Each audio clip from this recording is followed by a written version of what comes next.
Good morning, children. I hope everyone must be fit and fine. Okay, let's start reading our chapter number 7 from the window. We can see here it is 17 May and the time is 11:30. The last few hours have been so exciting, यानी कि पिछले कुछ घंटे बहुत exciting थे. Who is saying this? ओमाना कह रही है कि पिछले कुछ घंटे एक्साइटिंग थे. After breakfast I climbed on the upper berth to read my comics, यानी कि मैंने लंच अपने ब्रेकफास्ट के बाद नाश्ते के बाद मैं अपर बर्थ पे चली गई अपने कॉमिक्स को लेकर के पढ़ने के लिए. It was bright and Sunny outside, बाहर का सीन काफ़ी अच्छा था, शाइनी था, सूरज निकले हुए थे, धूप खिला हुआ था. सडनली एवरीथिंग बिकेम डार्क, अचानक अंधेरा हो जाता है. It also felt a little cold inside, और तो काफ़ी ठंड भी लगती है अंदर में. आई वॉज अफ्रेड, मैं डर गई. Then the lights in the train came on but the outside it was very dark, लेकिन ट्रेन में लाइट आ जाती है लेकिन बाहर काफ़ी अंधेरा था. Somebody said we have enter a tunnel, किसी ने कहा कि हम लोग एक सुरंग में घुस चुके हैं.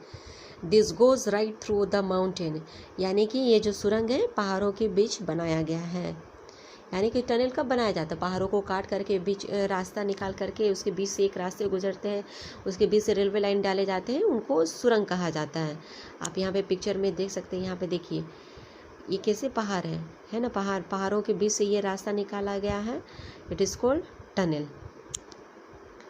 The tunnel seem to go on, यानी कि ये जो सुरंग बढ़ता ही जा रहा है. And then just as suddenly, अचानक से, we were in day light again, अचानक से हम लोग फिर दिन की रोशनी में आ जाते हैं. Outside it was Sunny bright and green, यानी कि बाहर का सीन बाहर काफ़ी धूप था, हरे भरे थे और सूरज की रोशनी थी, इसलिए बाहर का सीन एकदम चमकीला नज़र आ रहा था. The train had cross the tunnel, यानी कि ट्रेन सुरंग पार कर चुकी है.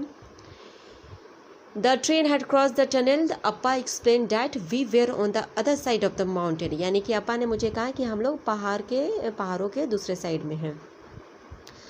Since then we have pass through 4 smaller tunnels, जबकि हम लोग 4 छोटे छोटे सुरंग से होकर गुजर चुके हैं. Now I am enjoying going through the tunnels, अब मुझे काफ़ी मज़ा आता है टनल से सुरंग से होकर गुजरने में. पहले अमाना को डर लग रहा था जब पहली बार सुरंग के होकर गुजरी थी उसकी ट्रेन, लेकिन अब धीरे धीरे उसने उस टनल क्रॉस करने के बाद उसके और छोटे छोटे 4 टनल्स को से बीच से ट्रेन गुजरी, तो उसे अब काफ़ी इंजॉय कर रही थी, उसे डर नहीं लग रहा था. Let's start doing question. Here is the first question. Have you ever been through a tunnel? How did you feel?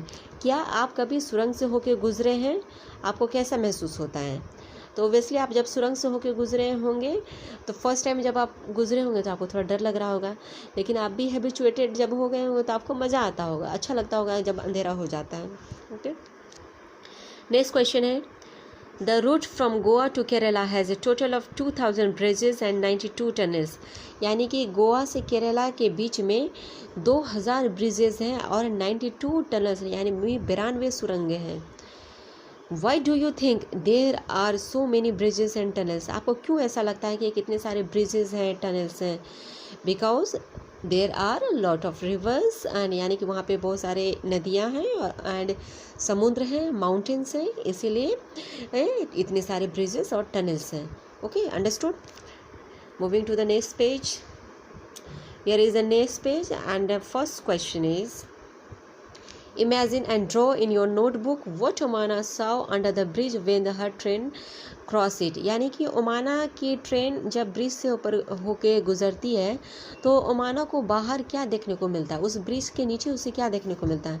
यानी कि आपको एक पिक्चर ड्रॉ करना है जिसमें आप ब्रिज को ड्रॉ करेंगे और फिर ब्रिज के नीचे आप पानी बनाएंगे, उसमें फिशरमैन को डालेंगे, कुछ फिशेस डालेंगे और उसके अलावा कुछ बोट्स ड्रॉ करेंगे. Okay, this question is your homework. Next question is, imagine if on the way there had been no tunnels and bridges, how would Omana's train have crossed the mountains and rivers? यानी कि यदि वहाँ पे कोई tunnels या bridges नहीं, यानी कि ओमाना की ट्रेन जो मूव कर रही है वहाँ बीच रास्ते में कोई टनल्स या ब्रिजेस नहीं रहते, तो फिर ओमाना की ट्रेन कैसे पहुँचती है डेस्टिनेशन पर? तो it might be difficult, very difficult होता है, नहीं पहुंच पाती, ना कोई ट्रेन रूट बन पाता, ना ठीक है। सेकेंड है नेक्स्ट, इट इज़ 17 में एंड द टाइम इज़ 12:15, यानी कि 17 में उसी दिन की बात हो रही है और अब टाइम हो रहा है 12:15 बजे। इट इज़ आफ्टरनून, अब दोपहर का टाइम है। For lunch we had idli vada that we bought from Udupi station, यानी कि हमने लंच के लिए इडली बड़ा खरीदा, कहाँ से? उदुपी स्टेशन से।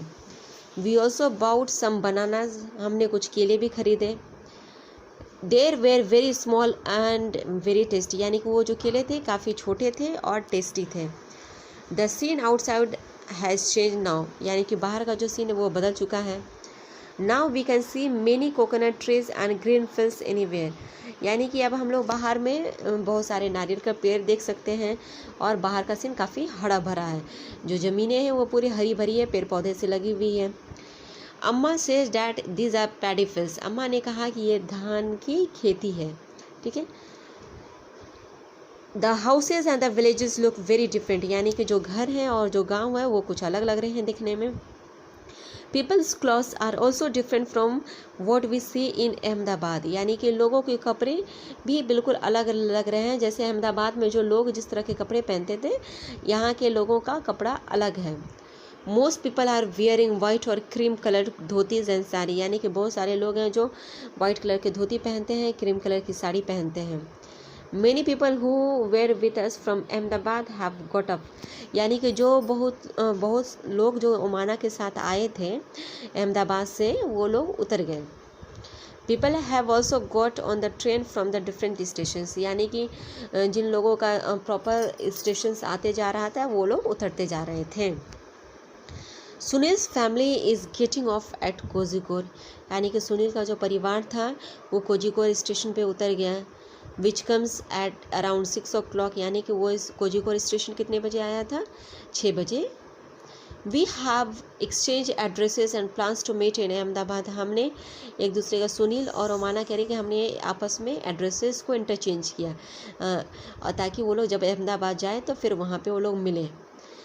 You will also like Sunil and, यानी कि आप भी ऐसा करते होंगे, जब आप ट्रेन पे ट्रैवल करते होंगे तो आपको भी ऐसे कुछ लोग मिलते होंगे जो आपके लगता होगा कि आप उनके साथ फ्रेंड बन सकते हैं, तो आप भी इस तरह का काम करते हैं, आप भी उनके साथ एड्रेसेस शेयर करते हैं या फ़ोन नंबर शेयर करते हैं। Let's start doing some questions.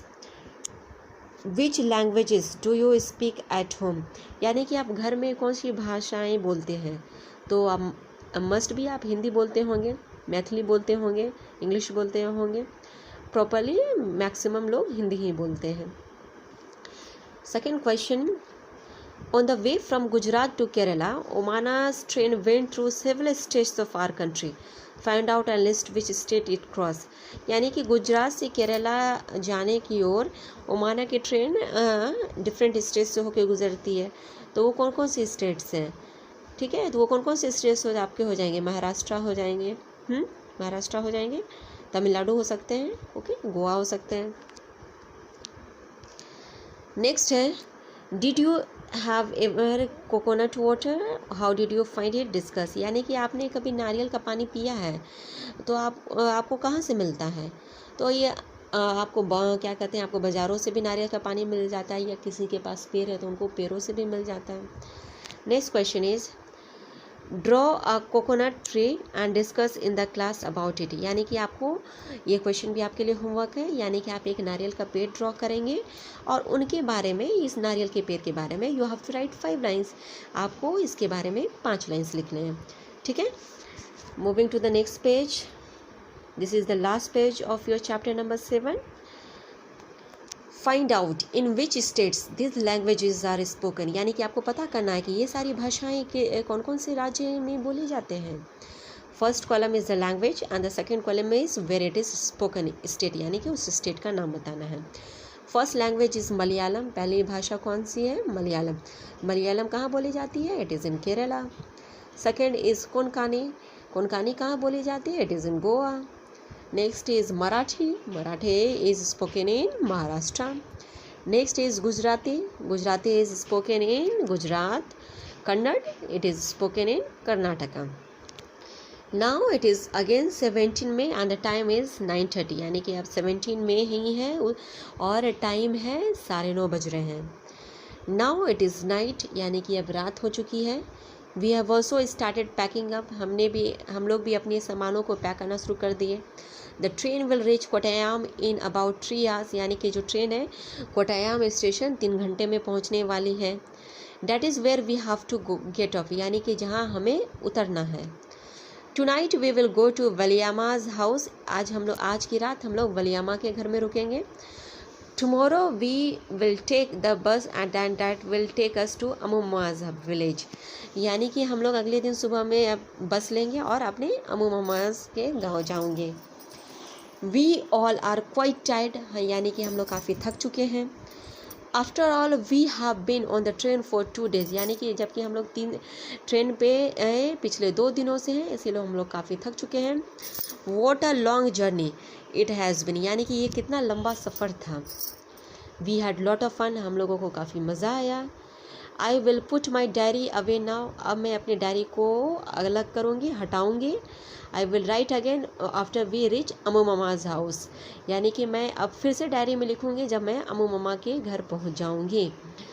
तो here are some questions, what do you call them, यानी कि आप किसको क्या कहते हैं। योर्स मदर सिस्टर, यानी कि आप अपनी मदर की बहन को क्या कहते हैं, तो आप उनको मौसी कहते होंगे। Second is your mother's mother, यानी कि आप अपनी माँ की माँ को क्या कहते हैं, तो नानी आप कहते होंगे। नेक्स्ट वन है कि योर फादर्स सिस्टर, यानी कि आप अपने फादर की बहन को क्या कहते हैं, तो आप फुआ कहते होंगे।